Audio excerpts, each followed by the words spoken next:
Hello everyone, welcome back to my channel. तो मैंने सोचा था, मैंने रील भी डाला था इस पे कि मैं अब नीट नहीं दूंगी, बट बहुत ज़्यादा कन्फ्यूजन और सोचने के बाद मैंने ये डिसाइड किया कि मैं नीट का ड्रॉप फिर से ले रही हूँ ग्रेजुएशन के साथ। तो मेरा यहाँ सेकेंड ईयर कंप्लीट हो चुका है, थर्ड ईयर इस साल से है और 258 डेज़ नीट में बाकी हैं। तो ज़्यादा डिले नहीं करते, जल्द से जल्द शुरू करते हैं। तो मैंने अभी बहुत ज़्यादा कुछ प्लान नहीं किया है, बट हाँ, मैं सेल्फ स्टडी ही करूँगी, घर से ही करूँगी, क्योंकि वही बात है कि ज़्यादा ड्रॉप होने के बाद फिर फैमिली भी सपोर्ट नहीं करता, तो मैं हर चीज़ इवेंचुअली करनी पड़ती है। तो यहाँ पे मैंने एक तो यहाँ पे मैंने एक सिलेबस का फिर से बना लिया है अपना लिस्ट, क्योंकि कुछ भी शुरू करने से पहले तुम उसके सिलेबस को व्यू करते हो, है ना। तो फिज़िक्स, केमिस्ट्री और बायोलॉजी का मैंने अलग अलग बना लिया है, ताकि धीरे धीरे जैसे कंप्लीट करते जाऊँ वैसे वैसे मैं उसमें टिक मार्क करती जाऊँ। ठीक है।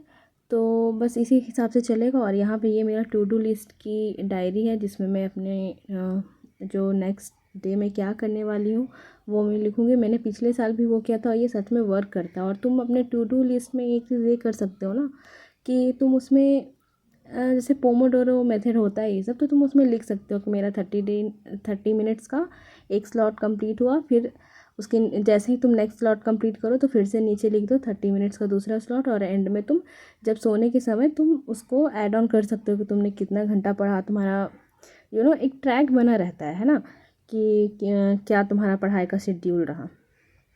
तो यहाँ पे तुम देखो, टू डू में पहले तो मैंने सोचा बेसिक मैथ में इस बार पढ़ूँ, क्योंकि मेरा सबसे बेकार सब्जेक्ट ये फिज़िक्स ही है।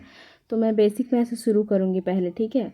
फिर वेक्टर वगैरह पढ़ूँगी। और मैंने सलीम सर से ऑलरेडी 5-6 चैप्टर फिजिक्स के अच्छे से पढ़े, तो मैं सिर्फ उसका रिवीजन करूँगी, ना कि लेक्चर देखूँगी। अब देखो, ड्रॉपर हो तो इस चीज़ का थोड़ा फ़ायदा उठाओ, ज़ीरो से शुरू करने का ज़रूरत नहीं है, क्योंकि तुम ज़ीरो पे नहीं हो, है ना।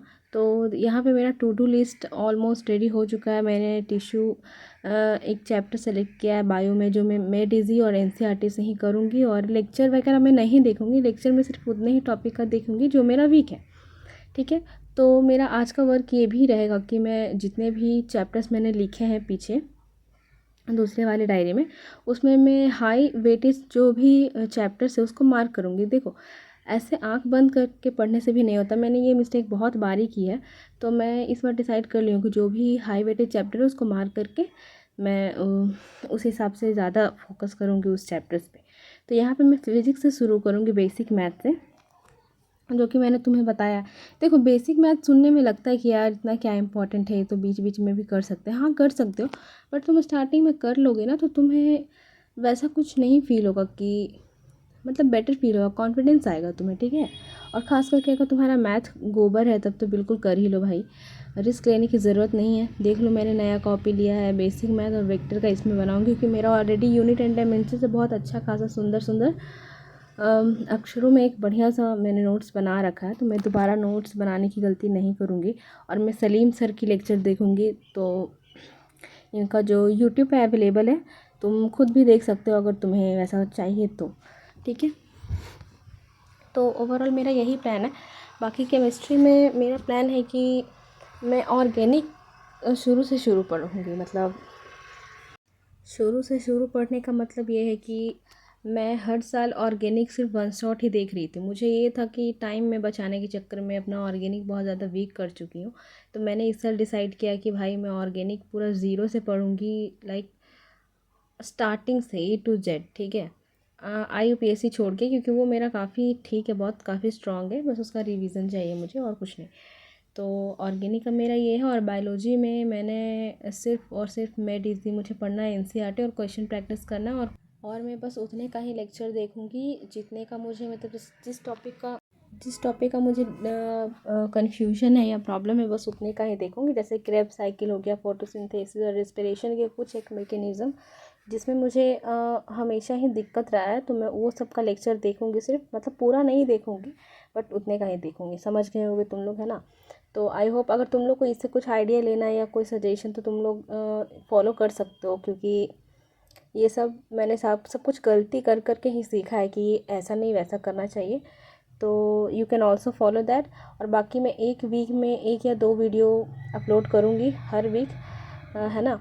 और कंसिस्टेंट रहने का कोशिश करूँगी, क्योंकि देखो, जैसे कि प्रिपरेशन के टाइम पे उतना सराउंडेड नहीं आप रहते हो फ्रेंड से, थोड़ा लोनलीनेस भी हो जाता है, उसके लिए मुझे यूट्यूब का सहारा लेना पड़ेगा। बाकी आई होप कि तुम लोग भी अच्छे से वर्क करो और अच्छे से पढ़ाई करो, और अपना अपना अगर कुछ भी पूछना हो या कुछ भी हो, डाउट सजेशन कुछ भी तुम मुझे दे सकते हो, बोल सकते हो। बाकी all the best to everyone जो भी ड्रॉप ले रहे हैं फिर से, ड्रॉपर्स के लिए तो खास करके ज़्यादा वाला ऑल द बेस्ट, क्योंकि जितना ड्रॉप लोगे उतना टफ लाइफ बनेगा। तो आई होप कि तुम लोग सब अच्छे से पढ़ो, अच्छा मार्क्स लो और कॉलेज ले लो भाई सब जल्दी जल्दी, और स्ट्रगल हमारी लाइफ में कम हो, ठीक है, और अच्छी अच्छी चीज़ें ज़्यादा आए।